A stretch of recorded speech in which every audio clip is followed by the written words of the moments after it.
Porcos na sala. Frank e Damaimond. 20. O agrupamento dos demônios. Os demônios são identificados de acordo com sua natureza. Um demônio de ódio é chamado ódio. Cada demônio é um especialista. Um demônio de ódio não promove cobiça, ele só promove ódio.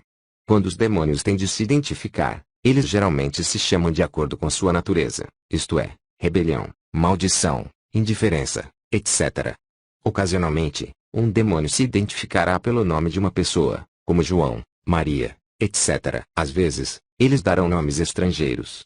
Isso é um truque para enganar o ministro de libertação a respeito de sua natureza. O ministro deve mandar os demônios revelarem sua natureza, dizendo: qual é a sua natureza? Os demônios que habitam em alguém quase nunca estão sozinhos, mas agrupados. Tais grupos são chamados colônias, tribos ou famílias.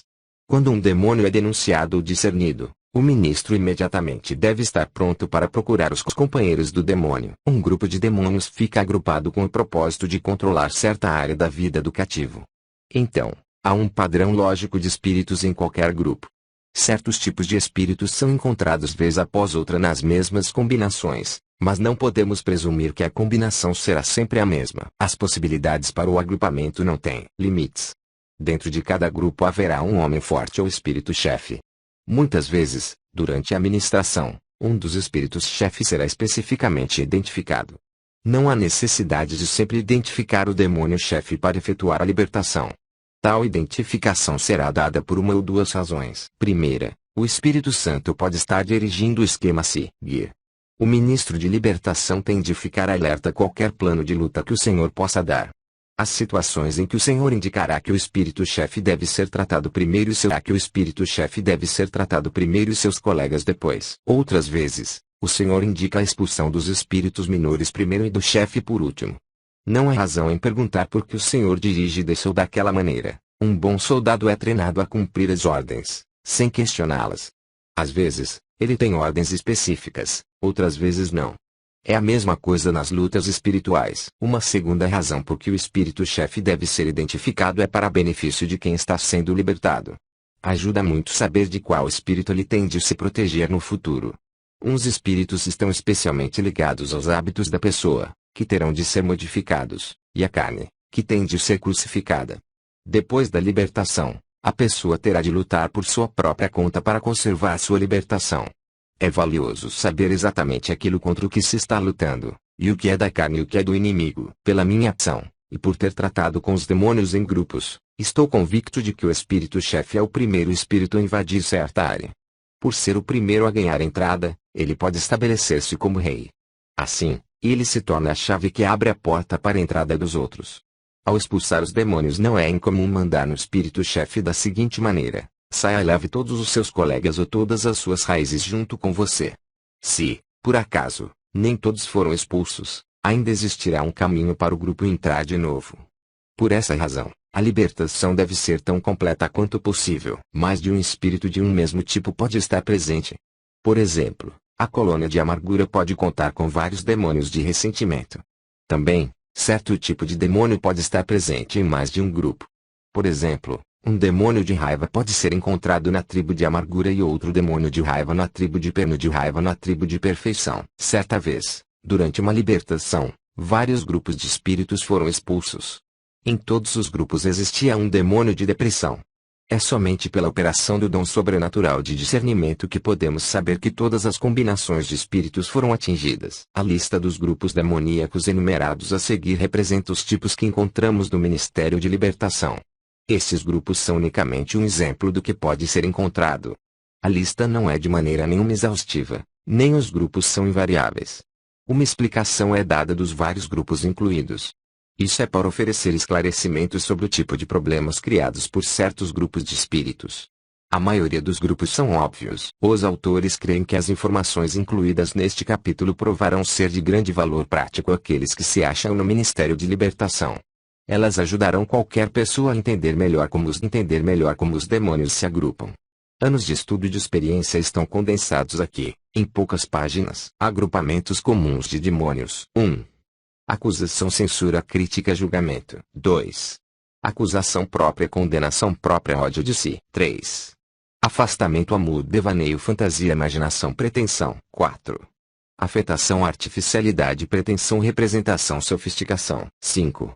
Aflição, choro, crueldade, desgosto, mágoa, pesar, tristeza. 6. Amargura, falta de perdão, homicídio, ódio, raiva, represália, ressentimento, violência. 7. Auto-engano, exaltação, ilusão própria, orgulho, sedução. 8. Carga falsa, compaixão falsa, responsabilidade falsa. 9. Ciúme, desconfiança, egoísmo, inveja, suspeita. 10. Cobiça, cleptomania, descontentamento, ganância, luxúria, roubo. 11. Competição, argumento, debate, ego. 12. Confusão, esquecimento, frustração, incoerência. 13. Controle, domínio, feitiçaria, ação, embaraço, indignidade, vergonha. 15. Depressão, acanhamento, derrotismo, desânimo, desesperança, desespero, insônia, morte, suicídio. 16. Discordância, argumentação, briga, contenda, discórdia, luta. 17. Doença mental, alucinações, esquizofrenia, insanidade, loucura, mania, paranoia, retardo, senilidade. 18. Dúvida, ceticismo, descrença. 19. Enfermidade pode incluir qualquer doença ou enfermidade. 20. Escravidão mental, confusão, possessivismo, espíritos de feitiçaria, medo de homem, medo de mulher. 21. Espiritismo, exugia, necromancia, sessão, etc. 22. Esquizofrenia, veja capítulo 21. Fadiga, cansaço, exaustão, preguiça, fuga, evasão, álcool, drogas, estoicismo, calma, indiferença, passividade, sonolência, glutonaria, autopiedade, autorrecompensa, frustração, nervosismo, perda de rancor, voracidade, herança emocional, física, maldições, mental. 27. Hiperatividade, força impulsiva, perturbação, pressa. 28. Idolatria mental, ego, intelectualismo, orgulho, racionalização. 29. Impaciência, agitação, crítica, frustração, intolerância, ressentimento, insegurança, acanhamento, impropriedade, inaptidão, inferioridade, pena de si, solidão, timidez, indecisão, concessão, confusão, esquecimento, indiferença, procrastinação. 32. Maldição, blasfêmia, calúnia, crítica, depreciação, escárnio, gracejo, grosseiro, mexerico, xingação. 33. Medo de autoridade, mentira, decepção. 34. Medos, fobia, todos os tipos, histeria. 35. Morte. 36. Nervosismo, agitação, dor de cabeça, excitação, inquietação, insônia, hábitos nervosos, tensão. 37. Ocultismo, adivinhação, amuleto, análise da letra, sônia, hábitos nervosos, tensão. 37.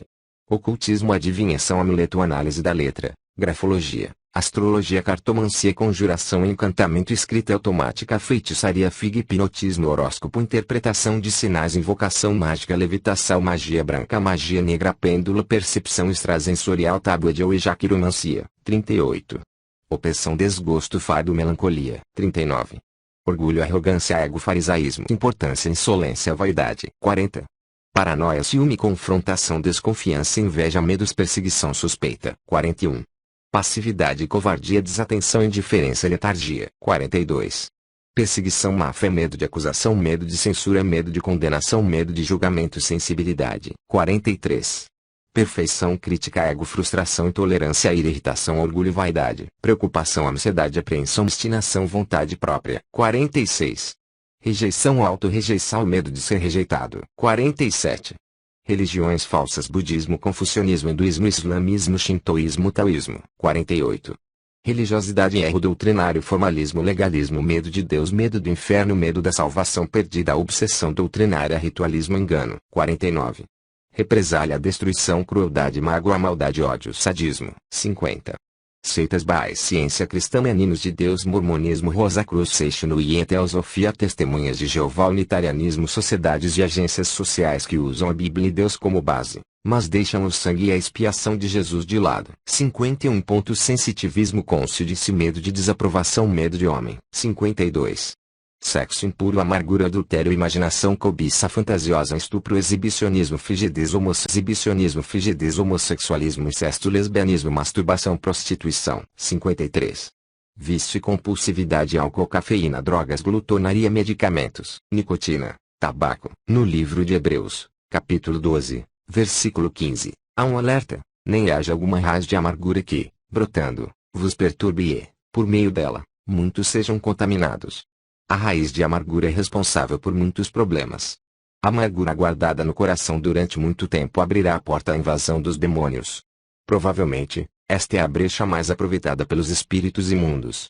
Na maioria dos casos, a amargura é em relação a um membro da própria família. Os espíritos de amargura revivificam os incidentes dolorosos. O que aconteceu anos atrás é tão vivo na lembrança como se fosse hoje. Assim, a pessoa não trata dos problemas atuais, mas sempre tem na sua frente um acúmulo de mágoas. O espírito de imperdoabilidade vivifica todos os detalhes das mágoas e, sem cessar, as relembra na mágoa mais trivial é esquecida e perdoada. Sempre que a atitude de amargura é encontrada, podemos esperar encontrar os demônios de amargura, rancor, ressentimento e ódio. Em alguns casos, a corrente de espíritos continua para incluir outros ou todos os espíritos daquele grupo. Rebelião. A rebelião é o espírito do anticristo, da desobediência e do desrespeito à autoridade. Deus estabeleceu autoridade no lar, na igreja e no governo civil. Deus mesmo é nossa autoridade suprema. Asseverar vontade própria, acima de qualquer nível de autoridade, na ordem divina de Deus, é o mesmo que entreter os demônios de rebelião. Para conservar a libertação neste setor é necessário uma submissão completa a toda a autoridade constituída por Deus. Controle. Encontramos os espíritos de controle em casos como, um dos pais demonstrando controle anormal sobre um filho grande, marido ou esposa dominando o outro, um pastor sendo um ditador, em vez de ser pastor, um membro de um grupo de oração controlando o grupo ou outros membros do grupo. Os métodos de controlar podem incluir visões falsas, revelações, profecias, etc. Tal controle é igual à feitiçaria, procurando controlar outra pessoa, levando-a a fazer aquilo que você quer dela, pelo uso dos poderes de espíritos maus consciente ou inconscientemente. O ministro de libertação deve preparar-se para ministrar às vítimas dos espíritos de controle. Leva a pessoa dominada a renunciar a todo o controle demoníaco, declarando sua libertação da escravidão na base da liberdade em Jesus Cristo, e a recusar qualquer controle. A pessoa liberta deve aprender a exercer sua própria vontade e a tomar suas próprias decisões. Ela provavelmente precisará de libertação dos espíritos de insegurança, inferioridade e medo. Também os espíritos de condenação vão tentar convencê-la que ela está ferindo a outra pessoa com quem tem tido tão grande ligação. Talvez a vítima vá precisar de ajuda para distinguir entre sua pessoa e os demônios que estão nela. Ao conseguir isso, a vítima pode amar a pessoa, mas odiar os demônios que procuram controlá-la. Represália. Geralmente, essa tribo vem da raiz de amargura. Esses espíritos instigam a retribuição de mal por mal. Manifestações interessantes têm sido observadas durante a libertação de crianças com esse tipo de espírito. Sentadas no colo de um dos pais, durante a libertação, temos-las visto beliscar, morder ou bater no pai. A disposição da criança se modifica no instante em que os demônios são expulsos. Adultos, em geral, respondem com palavrões ou atos de desrespeito. Rejeição. A porta para a entrada do demônio de rejeição é geralmente aberta durante a infância e até mesmo antes de nascer. Quando uma criança não é desejada. O feto está aberto para receber um demônio de rejeição. Estou a par do fato de que uma sugestão dessa é repugnante para muitas pessoas.